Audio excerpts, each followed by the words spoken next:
Hi everyone. आज का vlog जो रहेगा वो रहेगा ट्रायम्फ स्क्रैम्बलर के माइलेज टेस्ट का। मेरे हिसाब से तो यार जो परफॉर्मेंस ओरिएंटेड बाइक्स है उनका माइलेज देखना नहीं चाहिए, क्योंकि 400 सीसी में अगर 40 bhp की कोई पावर जनरेट कर रही है तो माइलेज का मेरे हिसाब से ज़्यादा मैटर नहीं करता। लेकिन बीइंग ए इंडियन बहुत सारे लोगों को ये होता ही होता है कि माइलेज कितना देती है। आप कितनी महंगी गाड़ी ले ले, कितना ही महंगी बाइक ले ले, माइलेज का सवाल एक ट्रू इंडियन के दिल में हमेशा रहता ही रहता है। अभी चलते हैं जल्दी से माइलेज टेस्ट करते हैं इसका ऑन रोड, और 50-60 किलोमीटर के अराउंड दिल्ली का चक्कर काटेंगे और उसके बाद आपको बताता हूँ माइलेज देती कितना है। तो अभी के लिए आ गया हूँ पेट्रोल पंप। आज का जो मेथड यूज करेंगे हम लोग इसकी एक्चुअल माइलेज जानने के लिए, उसमें हम टैंक टू टैंक चेक करेंगे। भैया फुल कर दो। वैसे तो पेट्रोल इसका फुल है, बट इसको थोड़ा जितना आए उतना कर देना। वो जो नीचे निशान दिख रहा है ना, वहाँ तक डालना, धीरे धीरे डालना, ज़्यादा नहीं आएगा। थोड़ा सा और कर दो, थोड़ा सा और आने दो, आने दो, आने दो, आने दो। बस बस बस बस बस। अभी आप देख पा रहे हैं, इतना पेट्रोल इसमें आ गया। तो अभी के लिए जो कंसोल में आप देख सकते हैं 27 का माइलेज दिखा रहा है। और अभी ट्रिप 1 जो है मैं 0 कर देता हूँ। ये मैं 0 सेट कर दिया है। ट्रिप 2 भी 0 कर देता हूँ अगर कुछ और चेक करना हुआ तो। अब ट्रिप 1 पे लगा के छोड़ देता हूँ। चलो, तो माइलेज के लिए यार बाइक तो एक मेजर फैक्टर है ही, इसका इंजन और जिस तरह से ट्यून किया है कंपनी ने। लेकिन एक सबसे बड़ा फैक्टर रहता है राइडर का भी, कि वो ड्राइव कैसे करता है बाइक को। अगर वो हाई रेव करके ड्राइव करेगा, आरपीएम्स को हाई रखेगा, तो बाइक माइलेज ऑब्वियसली कम देगी। और अगर वो लो रखेगा हाई गियर्स पे, तब भी माइलेज कम देगी। तो आपको गियर के अकॉर्डिंग जो रेशियोज़ है आरपीएम की, वो ठीक ठाक रखनी होगी। जैसे अगर आप 3rd-4th गियर में 30-40 की स्पीड पे चला रहे हो तो वो ठीक है। अगर 3rd-4th गियर में ही आप 70-80 तक जा रहे हो तो माइलेज कम देगी। और इसी का वाइस वर्सा, अगर आप लोग 6th गियर में 30-40-50 पे चला रहे हो 6th गियर में, तो माइलेज कम देगी। तो 6th गियर में जो स्पीड है वो 60 to 80-90 तक होनी चाहिए बाइक की। तो इस तरह की गियर रेशियोज़ और रेस जो आरपीएम है वो इस तरह से आपको मैनेज करना चाहिए। और आज के लिए जो मैं रूट ले रहा हूँ, ये रूट ले रहा हूँ आउटर दिल्ली रिंग रोड का। पूरा दिल्ली का एक सर्कल हम लोग कंप्लीट करेंगे।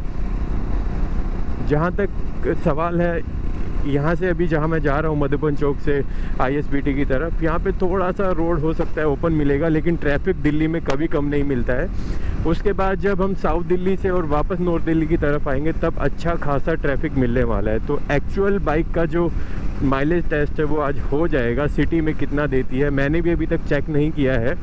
एक बात और बता दूँ कि यार अभी के लिए जो भी माइलेज ये देगी उसमें आप 1+1 किलोमीटर या +2 किलोमीटर ऐड ऑन कर लीजिएगा, क्योंकि अभी फर्स्ट सर्विस इसकी हुई नहीं है। तो फर्स्ट सर्विस होने के बाद थोड़ा सा इंजन थोड़ा सा नॉर्मलाइज होता है, उसके बाद माइलेज थोड़ी सी बढ़ जाती है। तो +1 या +2 किलोमीटर आप इसके लिए कर लीजिएगा।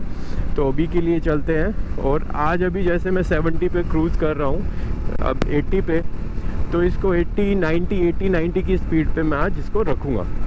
तो दूसरी बात ये है कि इस बाइक के ब्रेक्स जो हैं वो बहुत से लोगों को लगता है कि थोड़े से कम स्ट्रॉन्ग है, लेकिन ऐसा नहीं है। इस सेगमेंट की जितनी भी बाइक्स हैं, हिमालयन मैंने चलाई है या फिर आप BMW की GT10 GS चलाई है, उनसे कंपेयर करेंगे तो इस बाइक के ब्रेक्स काफ़ी अच्छे हैं स्क्रैम्बलर के। लेकिन जिन लोगों ने स्पीड चलाई है, ट्रायम्फ स्पीड 400, उससे कंपेयर करेंगे तो इसके ब्रेक थोड़ा बाइट कम है, लेजी है, थोड़ा सा जो बाइट है स्पॉन्जी है।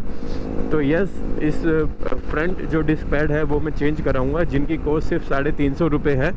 और वो मैं अभी जब भी जाऊंगा शोरूम या सर्विस सेंटर तो उनके पास अवेलेबल है। मैंने कॉस्ट भी पता कर ली थी, तो मैं जाके वो चेंज कराऊंगा। क्योंकि स्ट्रॉन्ग बाइट आपको मिलती है, हाई स्पीड पे ये बाइक चलेगी 100 से 120 की स्पीड पे हाईवेज पे, तो आपको एक स्ट्रॉन्ग बाइट मिलेगी तो कॉन्फिडेंस लेवल राइडर का बढ़ जाता है।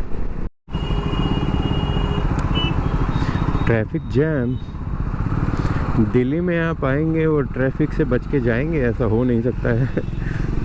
हो ही नहीं सकता है भाई साहब। और अगर आप गाड़ी में हैं तो खून के आंसू रोते हैं दिल्ली की ट्रैफिक में। बाइक वाले तो फिर भी दाएं बाएं से साएं साएं करके निकल जाते हैं।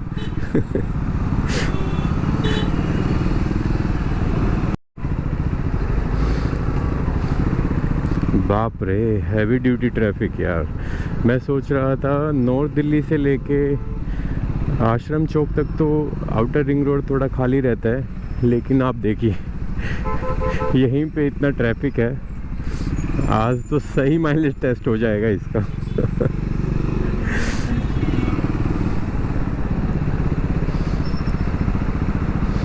काफ़ी ट्रैफिक है यार इधर तो। मैंने सोचा नहीं था इतना ट्रैफिक मिलेगा। अभी तक 21 किलोमीटर राइड कर ली है बाइक, और मेरे मीटर के कंसोल में अभी 27 का ही माइलेज दिखा रहा है, ये देखिए। तो ये मीटर के कंसोल से भी चेक हो जाएगा कि जो कंसोल में जो बाइक का माइलेज दिखाता है और रियल वर्ल्ड में जो माइलेज आता है उसमें कितना वेरिएशन है या सेम है, उसकी भी एक्यूरेसी आज टेस्ट हो जाएगी। जल्दी हाईवे टेस्ट भी होगा, हाईवे का माइलेज भी मैं इसका दिखा दूंगा आप सबको। और हिल्स की राइड पे मैं जा रहा हूँ, लॉन्ग राइड पे। 1 नाइट राइड का प्लान बन चुका है, तो उसके लिए भी आप देख सकते हैं आने वाले ब्लॉग्स। हाईवे पे कैसे परफॉर्म करती है, हिल्स पे कैसे परफॉर्म करती है, और माइलेज कैसी देती है, और भी कुछ इश्यूज़ अगर आते हैं या नहीं आते हैं वो भी मैं आप लोगों के साथ शेयर करूँगा आने वाले ब्लॉग्स में। और यार ये PPF मैंने कराया था, लास्ट ब्लॉग मैंने जो डाला था उसमें मैंने PPF का इसमें शेयर किया था पूरा। तो काफ़ी लोगों ने बोला यार PPF जो है वो इन ब्रांड्स का करा लीजिए। तो यार देखो, वो अभी के लिए तो मैंने सिर्फ 500 रुपये दिए थे PPF के, और ये नंबर प्लेट का जो यहाँ पे प्लास्टिक का गार्ड लगा हुआ है ये भी उसने लगाया, 500 रुपये में इंस्टॉलेशन भी किया, सब कुछ वो किया। तो यार ये तो नॉमिनल प्राइस था अभी तक के लिए। और आगे क्या रहता है, अगर PPF अच्छी ब्रांड की मैं लगवा रहा था तो वो 3-4-5 हज़ार रुपये तक बोल रहे थे लोग। तो मुझे नहीं लगता यार 3-4 हज़ार रुपये सिर्फ फ्यूल टैंक की PPF कराने के लिए मैं दूंगा। इससे अच्छा है मैं ये जो PPF जो भी सस्ता वाला मैंने कराया है इसी को मैं साल में 2 बार या 8-9 महीने में इसे मैं चेंज करा लूँगा। और वो एक ज़्यादा बेटर ऑप्शन है मेरे लिए, क्योंकि टैंक बैग जब मैं यूज़ करूँगा ना यार, मैग्नेटिक टैंक बैग मैं यूज़ करता हूँ, तो वो कितनी भी महंगी मैं PPF लगवा लूँ वो उस पर स्क्रैचेज छोड़ेगा ही छोड़ेगा। ये बात आप मान के चलिए, कितना भी स्क्रैच प्रूफ किसी भी तरह का आप PPF लगवा लो, कितना भी महंगा। और यार ये PPF देखो बिल्कुल चमक रहा है, कुछ भी पता ही नहीं लग रहा है। तो ठीक है, अभी के लिए ये जो चीज़ें हैं, इससे बढ़िया मैं ब्रांडेड हेलमेट लेना पसंद करूँगा, अच्छा वाला टेल बैग लेना पसंद करूँगा, और जो है अच्छा वाला टेल बॉक्स लगवाना चाहूँगा बाइक पे, जो मेरे टूरिंग में अपग्रेड करेगा, मेरे को हेल्प करेगा। ये चीज़ें तो मेरे लिए ज़्यादा वैल्यू नहीं रखती हैं, ये तो मैं चेंज भी करा लूँगा, साल में 2 बार भी करा लूँगा, जब भी वो मेरी पॉकेट पे बहुत लाइट रहेगा, है ना। तो ये है बात। अभी माइलेज 27 पे ही इसकी अटकी हुई है। 44.5 किलोमीटर्स बाइक अभी तक चल चुकी है, और अच्छा खासा ट्रैफिक में बाइक चल रही है यार। बाइक को 80-90 तक जाने का मौका कम ही मिल पा रहा है। तो गाइस टोटली 86 के अराउंड बाइक चल गई है। अभी पेट्रोल रिफ़िल कराने का टाइम आ गया है। तो देखते हैं कितना पेट्रोल इसमें दोबारा आता है। 85.9।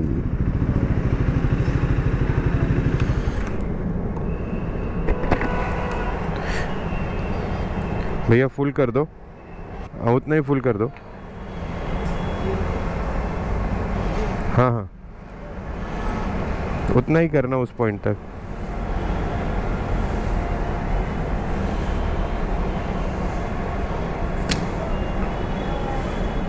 बस बस बस, फुल है, उतना ही है।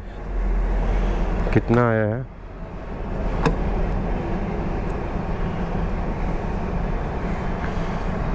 तो आप देख सकते हैं पेट्रोल आया है 2.96 लीटर्स।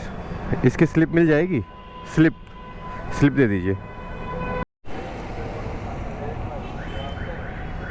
तो गाइज आप सब देख सकते हैं 86 ऑलमोस्ट चल गई है, 85.9। तो 86 डिवाइडेड बाई 2.96 जो पेट्रोल आया है इसमें, और माइलेज इसने दी है 29 की, और जो मीटर के कंसोल में दिखा रहा है वो 28 दिखा रहा है, ये देखिए। तो इससे थोड़ा माइलेज ज़्यादा है, और अभी फर्स्ट सर्विस नहीं हुई है, तो आप +1 या +2 किलोमीटर्स आप ऐड ऑन कर लीजिए।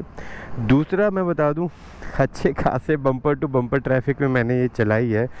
अच्छा खासा ट्रैफिक था यार, जितना मैं सोच रहा था उस तरह का ओपन रोड मुझे कहीं भी नहीं मिला है, और उसके बावजूद इसने 29 kmpl की माइलेज दी है। तो मेरे हिसाब से ये काफ़ी अच्छी है, मेरे लिए सेटिस्फैक्ट्री है। सिटी में अगर ये फर्स्ट सर्विस के बाद 30, 31 या 32 का माइलेज देती है तो मोर देन इनफ है। इसका मतलब ये हाईवेज़ पे 35, 36 के अराउंड माइलेज इजीली दे सकती है, जो कि मेरे लिए काफ़ी सरप्राइजिंग है। मैं सोच रहा था 28 या उससे बिलो ही देगी, क्योंकि जिस तरह का ट्रैफिक था मैं सोच रहा था माइलेज तो क्या ही देगी। और अगर आप सबको यार ब्लॉग पसंद आया हुआ हो, इन्फॉर्मेटिव लगा हो, तो प्लीज़ चैनल को सब्सक्राइब करें, लाइक करें। Thank you, tata, bye bye.